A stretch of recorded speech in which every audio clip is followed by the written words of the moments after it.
Already be recorded, and we will give you guys the link where you can access this recording tomorrow. All right, so we will get started back on our mat.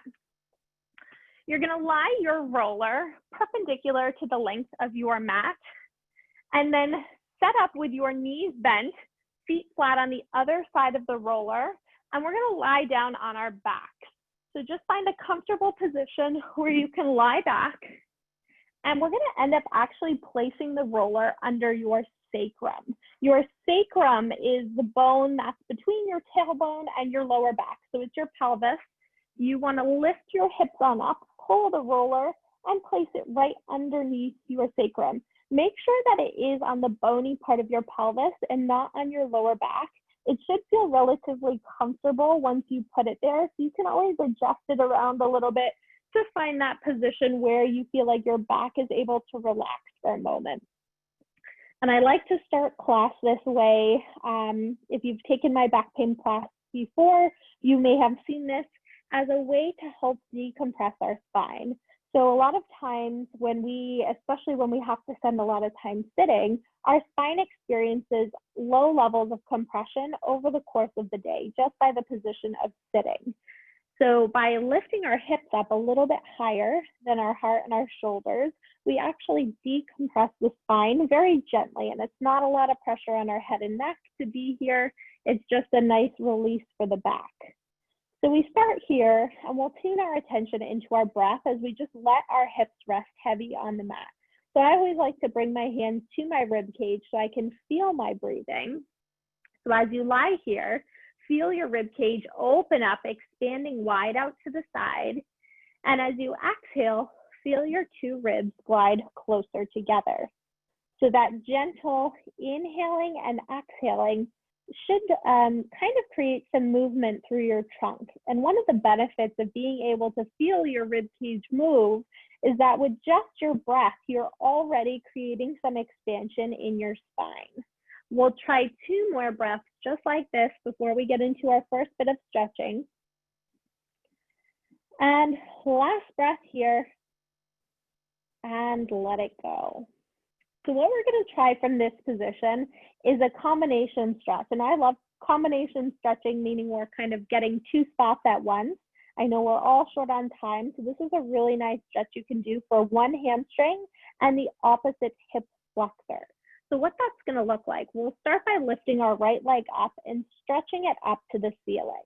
Okay, if you feel like that is way too much to have your legs straight, keep a soft bend in your knee. From here, you're going to walk your left leg out straight on the mat. And you're trying as best you can to keep your left heel on the mat. If you can't and it's just sort of hanging in space, that's okay. Now from here, you're going to walk your hands up behind your right knee. Maybe you're even flexible enough to get up by your calf, but I think for most of us, somewhere behind your right knee, and you're going to gently pull the right leg in towards your chest. At the same time, you're trying to keep your left leg down on the floor. So you should feel that stretch in the back of your right leg and the front of your left hip. If you're not feeling the left hip, try and bring your leg a little closer to the midline of your body. So in this case, your left leg goes to the right. And then very gently feel the heaviness of your shoulders on the mat. Keep pulling the right leg in. And like I said, it's okay to have that soft bend in the knee here. You're still going to get a good stretch through the hamstring. As always, this stretch should not be painful. It shouldn't be sharp pain or intense pulling. It should just be a gentle stretch. If it's not, back off a little bit until it is a gentle stretch. That way your body can relax into this position. We'll hold this for just one more breath here. And then very gently, go ahead and bend your right knee and place it down on the floor. We're going to lift the left leg up first and then stretch the right leg out straight on the mat. So again, that same split position, you can go ahead and bring your hands behind your left knee now and find that same gentle stretch, pulling the left thigh towards your chest. Now you can kind of imagine this stretch is similar to what you might feel doing a split. But one of the nice things about doing this stretch in this direction is that it doesn't have the same level of compression for our spine. So we're able to get a nice deep leg stretch while our spine is decompressed. And that may actually allow you to get a little deeper stretch. And we always like to keep especially these hip flexor muscles nice and loose because they actually attach to our lumbar spine. So they very closely affect how our back moves. Our hamstrings in the back, they also attach to our pelvis. So they play a big role in the position of our pelvis here. We'll hold for just another moment. And then go ahead and lower, bending your left knee, also bend your right knee. You're gonna lift your hips up and press the roller out to lower your back down onto the mat. And just take a moment, let your back settle in after some of that intense stretching that can always feel like a lot, especially as you get your day started. So what I wanted to try today, I thought it might be fun to do a quick little test to give you guys a sense of really what does foam rolling do for your body. So we're gonna kind of do a pre and a post test of how our glutes work. What that will look like is placing both of our feet on top of the roller, letting our feet drape over the top of the roller, and you want the roller to be fairly close to your bottom. I always like to feel for my heels so that I can touch them with my fingertips. We're going to try a bridging exercise. Bridging meaning you're lifting your hips up to the ceiling. And I like to try and keep the roller still as I lift and lower my hips. If the roller feels like too much and you want to just put your feet down on the floor, you can go ahead and do so here. And we care about our glute muscles a lot for a couple reasons. They support our spine when we are bending over, when we're getting up and down from a chair, when we're going up and down stairs. But many of the nerves that exit our back also run through our glute muscles. So I just want you guys to test this, sort of see how it feels. You can bring your hands to your glutes and see if they are actually working, and then come back down. What we're going to do next is foam roll our glutes, and then we're going to retest and see how that bridging exercise feels. So let's come on up to a seated position, and I will show you guys how to sort of get into the glute muscles with your foam roller. So the easiest way to get set up is to kind of sit right on top of the roller. And if you can feel the bony parts of your bottom, that sits bones, you want to be just behind that. So we have a lot of bones in this area, and bones don't feel great to be foam rolled over. You want to be sort of on the meaty part of the muscle. And I like to sort of bias one side at a time. So I'm going to do my left side first by placing my left hand back down behind me and sort of tipping my body to the left, just slightly. From here, I'm just going to start to roll. So right now, I am getting sort of the central part of my glute, but I can also roll a little bit or sort of twist my body more to the left to get into the side. And everyone is going to be tight in different spots. So I just want you guys to explore where you're feeling some of that tightness and soreness. But do remember, you also have a big bone, the greater trochanter, on the side of your hip. And like I said, bones don't like being foam rolled over. We actually have some bursa that are between bone and tendon. And bursa also don't like to be rolled over. We want to focus our rolling to the muscle. And you can kind of get a sense if you are outside of that muscular zone, because it's probably not going to feel very good.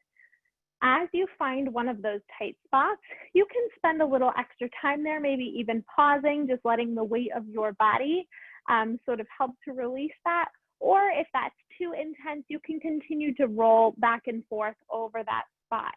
Now, if this doesn't feel like enough pressure for you, you actually want to put more pressure, you can take your right ankle on top of your left thigh, and that's going to bias a little bit more body weight into the left side. Now, like I said, there are also a number of nerves that run through our glutes, which is part of the reason we spend time here, to keep the muscles in the area nice and loose so the nerves have the ability to move freely through the tissue. That being said, if doing this is giving you numbness and tingling, it means that you might be putting a little bit too much pressure on one of the nerves. So I would back off a little bit and see if you can find a different spot that feels a little bit more muscular. So again, sort of you can bias yourself more towards the ceiling. You can turn and roll a little bit more towards the side. And just work in and out of those zones. We're gonna try and aim to spend about 2 minutes on each glute. So we're closing in on our time frame here for the left side, and then we'll bias it and turn over to do the same thing on our right side. So we'll spend just a moment more here. And then we're gonna go ahead, bring that right foot down if you had it lifted. I like to now reach my right hand back. I'm gonna turn my body slightly to the right and see how the right side feels. And again, I can be sort of facing up towards the ceiling to get the more central part of my glute, or I can roll and really twist the face to the right to get the lateral part of my glute. And our glute is actually really made up of, well, let's say 3 glute muscles, as well as our piriformis, and then there are a bunch of much smaller hip rotating muscles deep in the hip joint. So we're getting into a bunch of different muscles. So it's okay here to change the angle and sort of figure out where you feel the most tension. You can also roll up a little bit higher towards your low back, but again, just be sensitive to actually rolling onto your low back. Our low back is not going to be comfortable with this level of rolling. And we also will lose touch with the focus here on the glutes. So again, just gently back and forth. You can pause over a certain spot if you want to feel that prolonged pressure, or if that's too intense, you can go ahead and continue rolling back and forth. If you want to add more body weight, you're going to cross your left ankle on top of your right thigh. And for me on this slide, that's a little too intense. I'm gonna keep my left foot down on the floor, but you guys can play around with that and see how that feels here. We'll go just about 30 more seconds here. Again, you should feel this can be intense, but it shouldn't be sharply painful. And if it is, maybe back off, put a little bit less pressure, or just notice if you happen to be rolling over a bone. See if you can readjust to a part of your glute that is a little bit more muscular. Awesome, guys. Okay. So what we'll do now is go ahead and sit back on the mat, and we're going to try that bridging exercise again. And I just want you guys to notice any changes. In theory, what we think happens is as the tissue is able to move a little bit smoother, 1, our nerves get better conduction, which is good because our nerves supply our muscles. But 2, the glutes now, because they're able to move a little bit better, have better capacity to contract and relax. That should make us feel a little bit stronger, maybe a little bit more stable in this position. So let's test it. We'll try that same bridge again. We're gonna lie back on the mat. We're gonna place our feet, letting the arches of our feet drape right over the shape of the roller, trying to keep the roller still, arms down by our side. We lift our hips up and drop them back down. And I know for me, it feels like 1, I'm able to get maybe a little bit more height in my bridge with less effort. But if I check with my hands to make sure that my glutes are actually working, I do feel a little bit stronger recruitment from when I started. And if you're new to bridging and you want to do this with your feet down on the floor, you can certainly do that here too. Doing it up on the roller is actually an added challenge because you have the instability of the roller moving front to back. So you're having to use your hamstrings a little bit more here. Good. We'll try just 2 more like that, guys. Excellent. And 1 more time here. Good. Come back down, and we'll go ahead and sit up once again. Nice job. So we're going to take the roller now to start to get into our upper back. So we focus in on our upper back when we are managing our low back, because our upper back usually is the place where we have a lot of stiffness in our spine. Sometimes our lower back can feel stiff and it can feel sore, but more often than not, when you look at the joint mobility itself, most people are lacking in the upper part of their spine. and that puts more stress on our low back. So we're gonna focus in there for a moment. Bending your knees, you're gonna place the roller right behind your shoulder blades. And once the roller is behind your shoulder blades, go ahead and hold your head in your hands. Try to keep your elbows relatively narrow in your peripheral vision. We're gonna walk the feet in and actually do a very small bridge, lifting our hips up, and start to roll our spine front to back. Now I'm rolling only along the course of my rib cage. So I'm actually not going into my lower back. I'm rolling right up to the base of my neck, and then I'm rolling down to the mid-rib. So where your rib cage stops, and you can kind of feel where your ribs stop, and then continue to roll back and forth between those points, but no lower. As we roll here at first, you're doing a couple things. You're assessing how tight your back is in these different spots. And everyone's backs are going to be tight in different positions, but we're also helping to release some of the muscles that are around our spine. And if you're someone who tends to have tightness around the shoulder blades, you can play around with opening the elbows and seeing how that feels, which is going to close our shoulder blades onto our back, or pulling your elbows narrow, which is going to expose some of the muscles between the shoulder blades.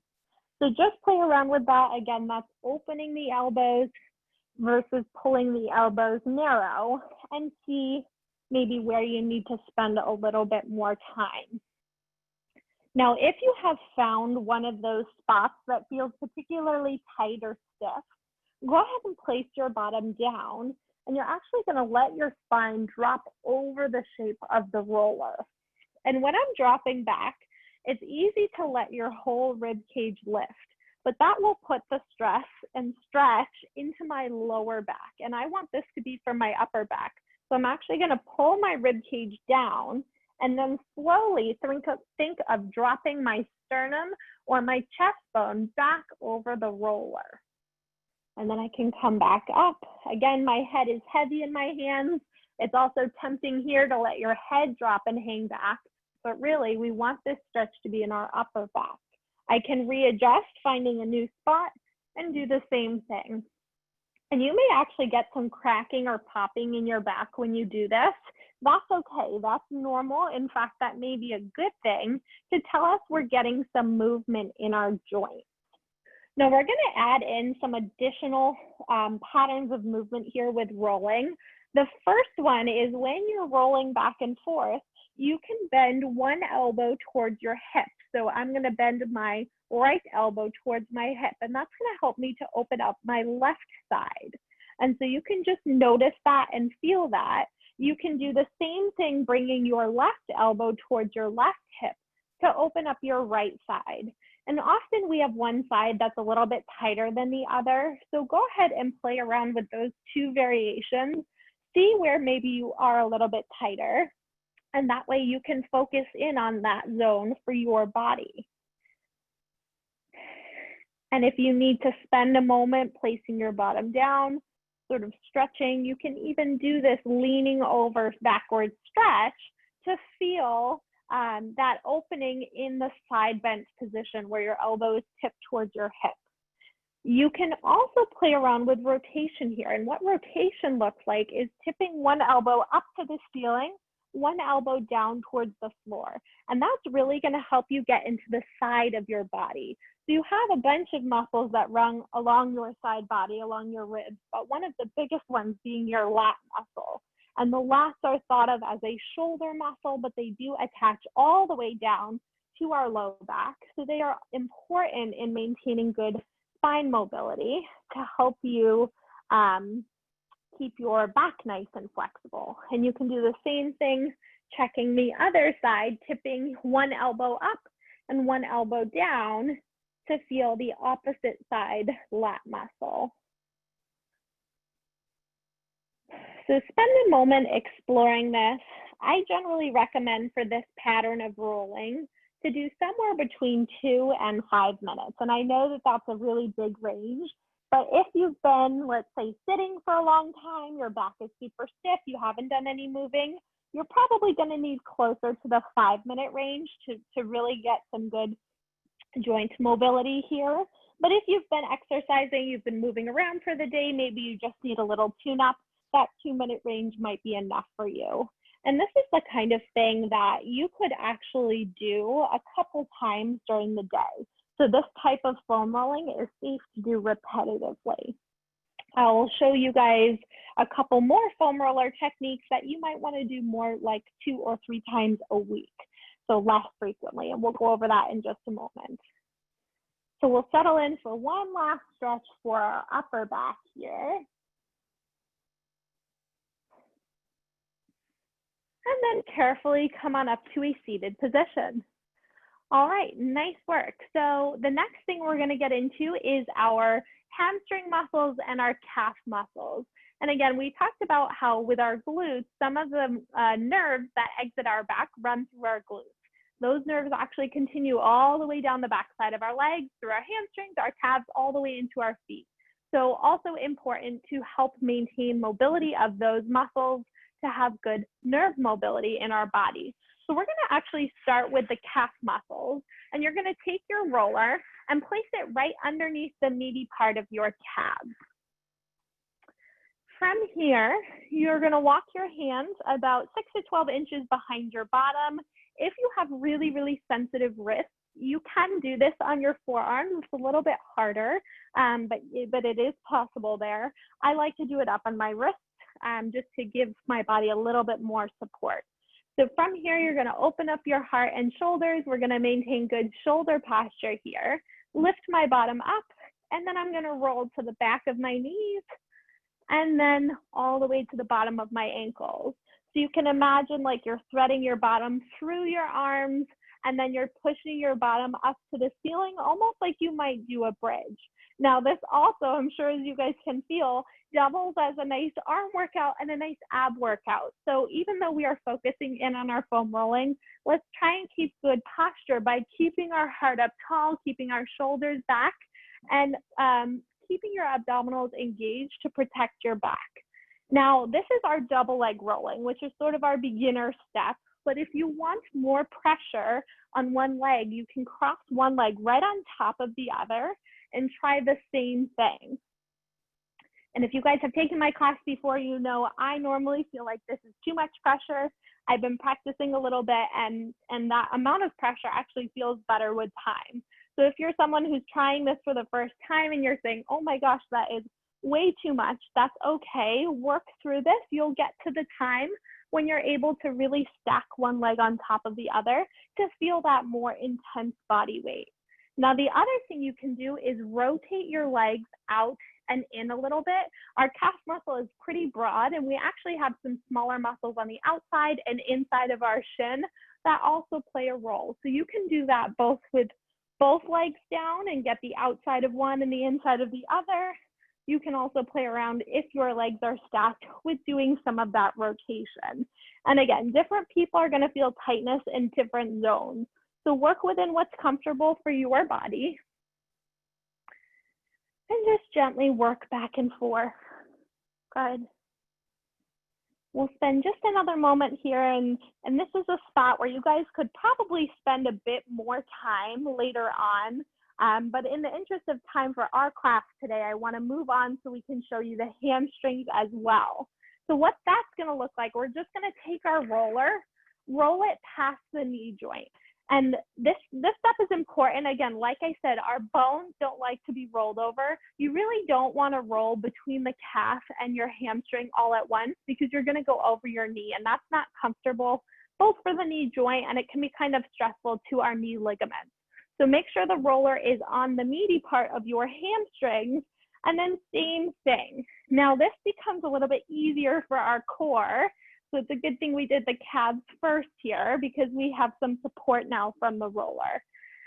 If you have sciatica, a history of sciatica symptoms where you have pain in your leg, make sure that you keep your knees a little bit bent here. Okay, having really straight legs can sometimes put a lot more stress on the nerve.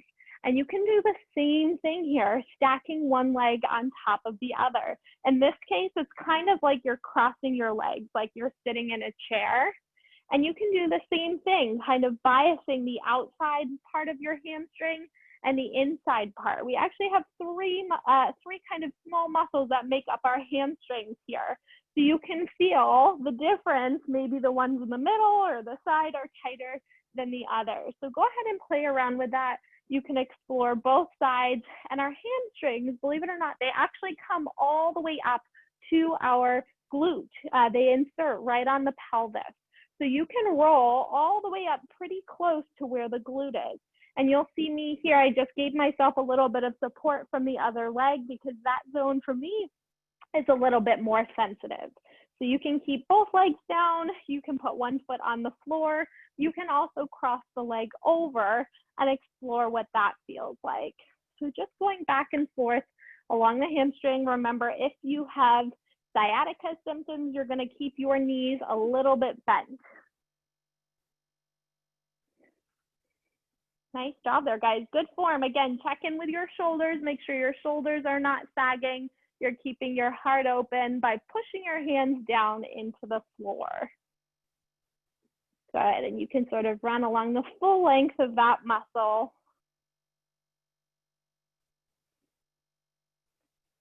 Excellent. Okay, we're gonna spend our last couple minutes of class getting into our quad muscles, which are on the front of our thighs. So we've just kind of worked through the whole backside of our body. We stretched the front of our thighs earlier in class, but now we're gonna do a little bit of that soft tissue work.